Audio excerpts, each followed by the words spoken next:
Oh, Bang Saur. Sorry, sorry. Iya, iya, Apa iya. kabar Bang Saur? Baik, baik, baik, bro. Gimana, bro? Ini Bang, mengenai Eh, tuntutan jaksa lah. Kita pasti tuntutan jaksa 1 tahun ini kan sudah heboh nih di publik. Bahkan iya, ada iya. kritik keras, ada juga yang aneh gitu. Kok ini novel melempar ini ke publik gitu kan. Dari awal memang menyangka Bang akan tuntutan JPU ini Bang. Dari pihak novel. Kalau dari kita sih, saya bahkan sebelum tuntutan itu dibacakan ada beberapa media nanya saya ini mas, saya bilang sandiwara. Jadi kita nggak mikir lah. Nah ternyata kan dituntut 1 tahun gitu ya. Nah maksudnya kita sih gini bro, kita bukan peramal kayak orang dukun gitu ya. Tetapi kan kalau seorang yuris atau setidaknya seorang lawyer kan harus bicara fakta-fakta. Sepakat. Nah dari awal kasus ini bro, kalau kita mau lihat kan sudah aneh. Misalnya begini, tiba-tiba 2 orang mengaku bahwa dia dendam sama novel gitu ya, Mhm. ya, dan dia tidak novel dia tuduh orang yang tidak bisa berterima kasih, ya kan? Oke. Nah, novel dari kita udah dikonfirmasi bahkan waktu saya dampingi dia di Polda Metro, kalau emang polisi butuh untuk mempertemukan saya dengan kedua tersangka ini, saya senang saja. Mhm. Karena memang selama ini kami tidak pernah kenal dan saya tidak kenal dia, tidak ada hubungan bisnis, tidak hubungan keluarga, pertemanan juga tidak ada. Terlebih juga di kepolisian, saya masuk atau ditugaskan KPK awalnya itu kan ditugaskan oleh polisi, dia belum menjadi, maksudnya ditugaskan ke KPK, dia kan belum menjadi polisi, ya kan? Nah, oleh karena itu, apa namanya, polisi tidak mau. Dan yang kedua, saksi-saksi kunci yang sesungguhnya bahwa jaksa harus menghadirkan, misalnya ada tentara yang melihat kasus ini kan jaksa penuntut umum tidak pernah apa namanya dihadirkan. Dan Oke. yang juga eh, apa namanya tim pencari fakta yang dibentuk polisi dan Komnas HAM bahwa waktu mereka membuat laporan rekomendasinya bahwa kasus Novel Baswedan ini dilakukan serangan kepada dia, nggak dipatenin bahasanya gitu, tetapi dikasihkan pembelajaran Oke. karena berkaitan kepada kasus-kasus yang ditangani oleh beliau. Nah, sementara 2 orang ini mengatakan kan masalah pribadi dan juga apa namanya itu sangat janggal karena memang juga di tim pencari fakta ada polisi, ada Tapi ini KPK. Bang Saur berani banget loh Bang sampai bilang ini hanya sandiwara gitu kan. Ini sudah prosesnya kan dari 2,5 tahun penyelidikan dan Eh, sekarang kan persidangan Bang. iya, makanya maksud saya kan gini sendiri hukum, maksudnya memang dibuat semacam persidangan, tapi sebenarnya hanya pemenuhan formalitas saja. Yang sesungguhnya, bro, persidangan ini menutupi pelaku penjahat itu sendiri. Oke. Saya malah terpikir ini 2 orang ini dikorbankan Ush. sebenarnya karena aktor intelektualnya tidak terungkap. Dan ini yang saya bilang jaksa penuntut umum bukan bertindak sebagai seorang jaksa, bro, yang menggali supaya terdakwa ini kemudian layak dihukum, tetapi malah dia sendiri dia bilang begini, ini aneh, Sebentar Bang, ini bahwa dia kalimat menyiram tidak JPU-nya perlu kita cerna baik-baik ya Bang. Mengungkapkan sejumlah hal meringankan di balik pengenaan tuntutan selama 1 tahun bagi betul. terdakwa. Saya Kedua malah terdakwa bilang dianggap dia bilang kooperatif Bang. begini. Belum pernah dihukum Nah, sebelumnya. nah makanya kan dia bilang bahwa sebenarnya si Novel itu nggak disengaja disasar kepalanya gitu loh. Fakta kalau seorang jaksa kan ada fakta ini, Oke. matanya sudah tidak bisa melihat lagi cacat seumur hidup. Loh, kok dibilang apa namanya ini tidak sengaja gitu loh. Padahal kalau kita lihat kasus-kasus yang sama, kasus ada peristiwa di Mojokerto Yang dulu. dengan ya dengan sama juga kekerasan ada tuntutan 12 tahun. Mhm.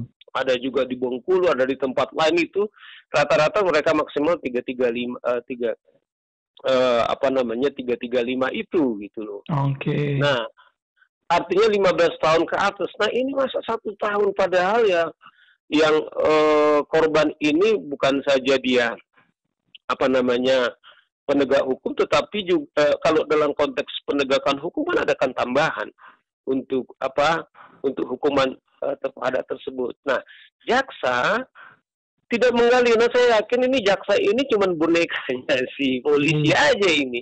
Nah, ini bro,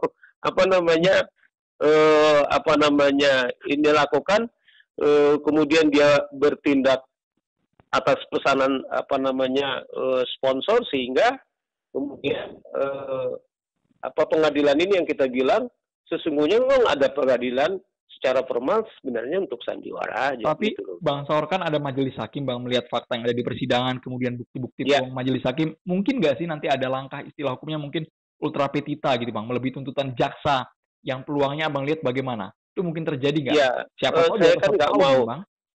Saya sendiri nggak terlalu berani lagi memprediksi, Bro. Kasus ini ya kita tunggu aja. Bahwa saya sendiri malah bilang itu dibebasin aja sekalian gitu loh kan. Karena biar menjadi kajian menjadi hukum. Saya masih ingat dulu waktu Pak Jokowi ketika terjadi serangan itu, dia kan sangat lugas sendiri mengatakan bahwa harus dibongkar peristiwa ini, kejahatan yang sangat luar biasa ini, dan tidak boleh lagi ini terulang gitu loh. Nah, maksud saya gini, bro.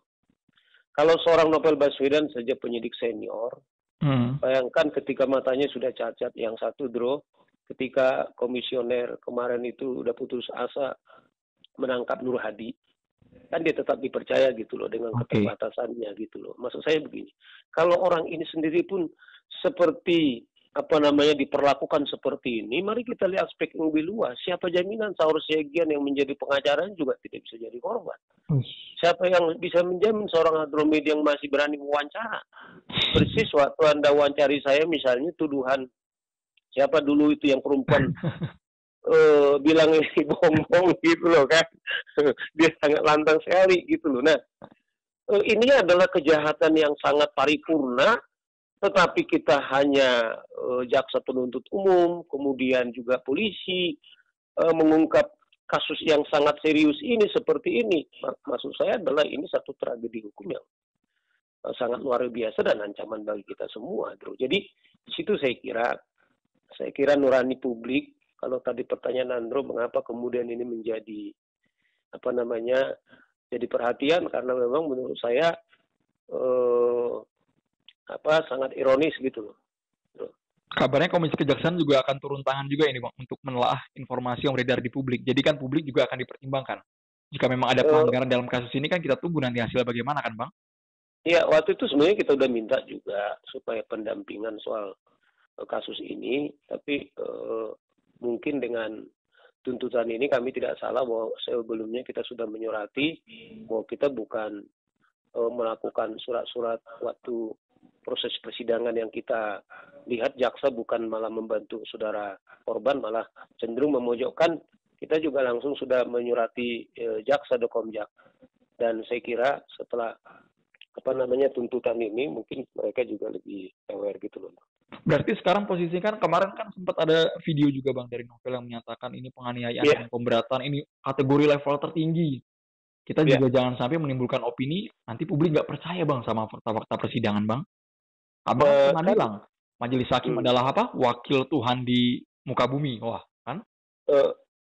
Maksudnya kan kira-kira kan begini, proses jaksa penuntut umum yang melakukan tuntutannya kan mewakili dirinya sendiri gitu loh, bro. Kan jaksa itu kan mewakili seorang korban, kemudian mengekspresikan apa yang dirasakan gitu kan.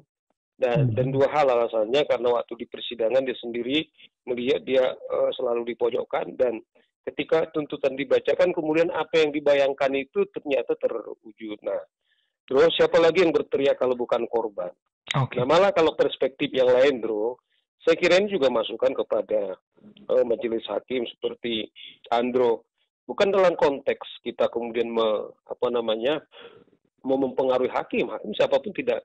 Tetapi fakta, jurnalis bertanya, kemudian tuntutan ini kemudian dibacakan, kemudian kita merespon, saya sendiri merespon misalnya pertanyaan Andro, kan sah-sah saja. Saya mengatakan dari awal misalnya, ini peradilan sandiwara, tentu sandiwara hukum.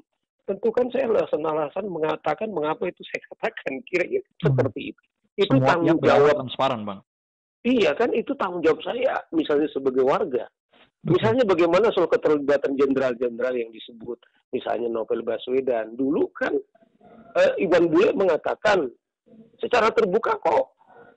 Coba aja ikut jidikalnya. Bro, Novel, kamu sedang mau disasar nih. Kamu coba deh, ditawarin untuk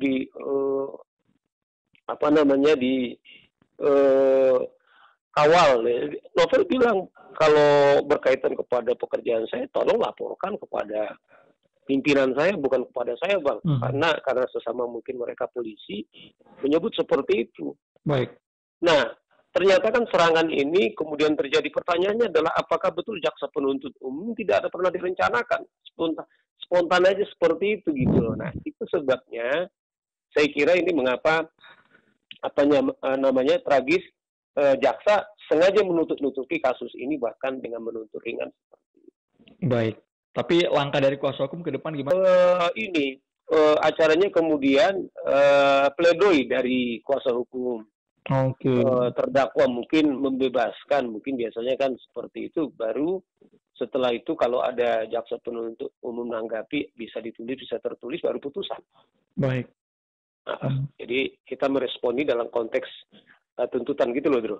Baik. Kami sebagai jurnalis, sebagai publik juga menunggu, Bang, ini proses-proses persidangan Novel Baswedan ya, Bang. Semoga kami akuntabel ya, Bang ya.